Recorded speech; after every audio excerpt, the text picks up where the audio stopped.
दोस्तों, आज मैं आपको एक कहानी सुनाने जा रहा हूं। इस कहानी के माध्यम से आज आप यह समझ जाएंगे कि कर्म क्या होता है, क्योंकि हर एक इंसान का कर्म ही उसके सुख और दुख का भागी होता है। सही कर्म उसके सुख का भागी होता है और गलत कर्म उसके दुख का भागी होता है। एक बार की बात है, महात्मा गौतम बुद्ध जी के एक शिष्य ने यह प्रश्न किया कि हे भगवान, कर्म क्या है?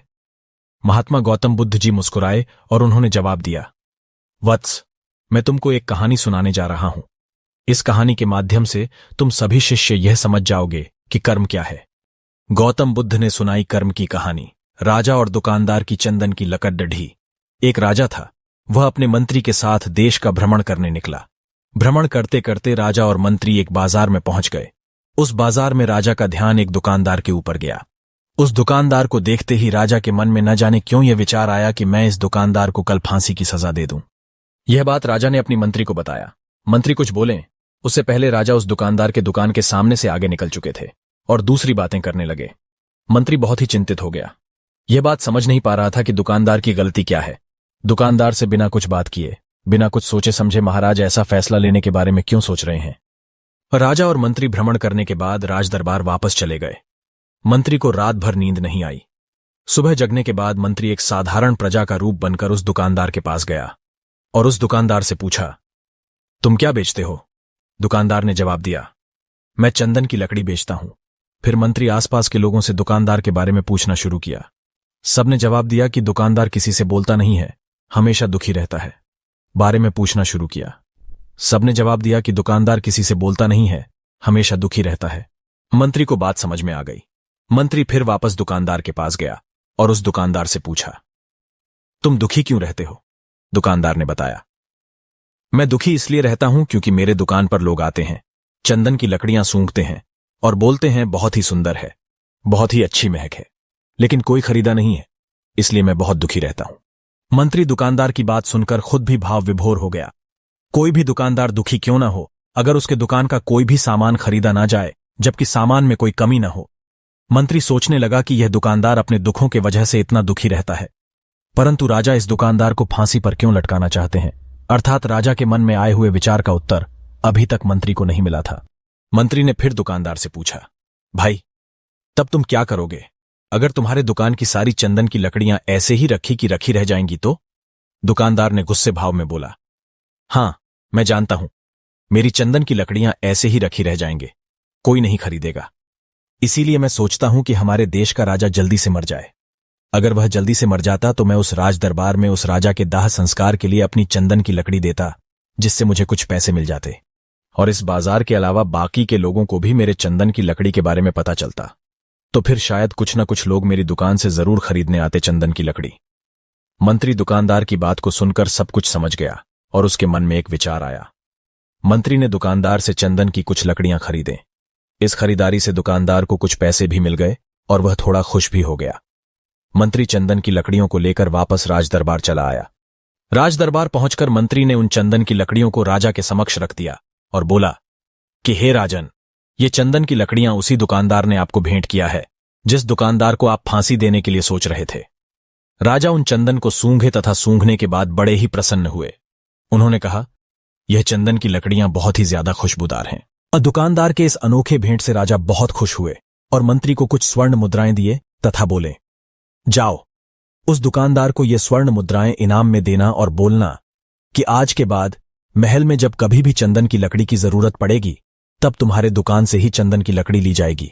मंत्री जी मुस्कुराने लगे तथा यह सोचने लगे कि अब तो राजा के मन में उस दुकानदार को फांसी देने का विचार आ ही नहीं सकता, क्योंकि अब तो हमेशा राजदरबार के लिए चंदन की लकड़ियों का इंतजाम की जिम्मेदारी उस दुकानदार को जो मिल गई है।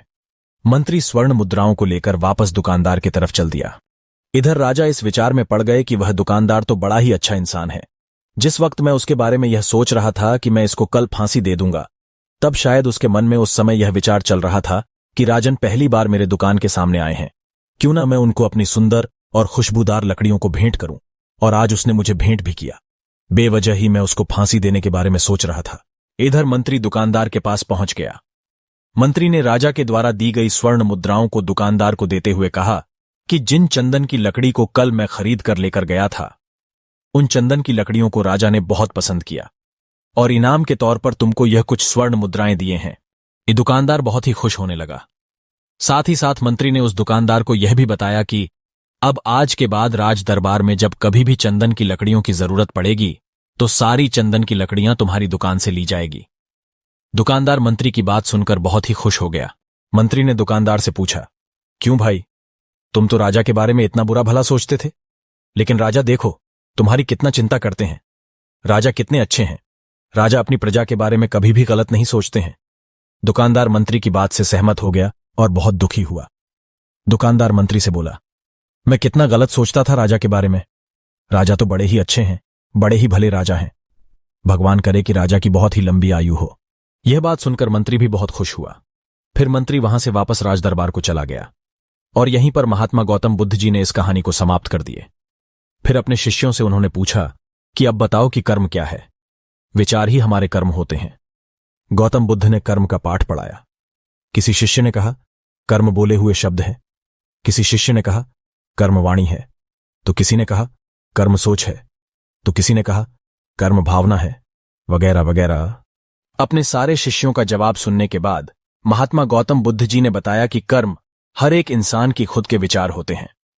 हमारे विचार जैसे रहेंगे हम वैसे ही कर्म करेंगे और उन्हीं विचारों के द्वारा की हुई कर्म हमारे सुख और दुख के लिए उत्तरदायी होंगे। अर्थात हमारे विचार अगर गलत है तो हमारे द्वारा की हुई कर्म भी गलत होगा तथा इसका परिणाम भी गलत निकलेगा। परिणाम स्वरूप हम दुखी रहेंगे। अगर हमारे विचार सही रहेंगे तो हम सही कर्म करेंगे। सही कर्म करेंगे तो फिर सही फल मिलेगा, जिससे हम सुखी रहेंगे।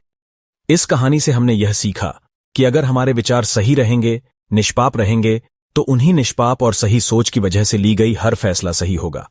जब सही फैसला लेंगे तब वह हमारे द्वारा की हुई सही कर्म होगी। जब सही कर्म होगी तो सही परिणाम मिलेगा, जिसके वजह से हम सुखी रहेंगे, हम खुश रहेंगे। तथा इसी जगह पर अगर हमारे विचार गलत रहेंगे तो हमारे द्वारा ली गई फैसला भी गलत होगा और किया गया कर्म भी गलत होगा, जिसे दुष्कर्म कहा जाता है, और उन्हीं दुष्कर्म के वजह से परिणाम भी गलत मिलेगा।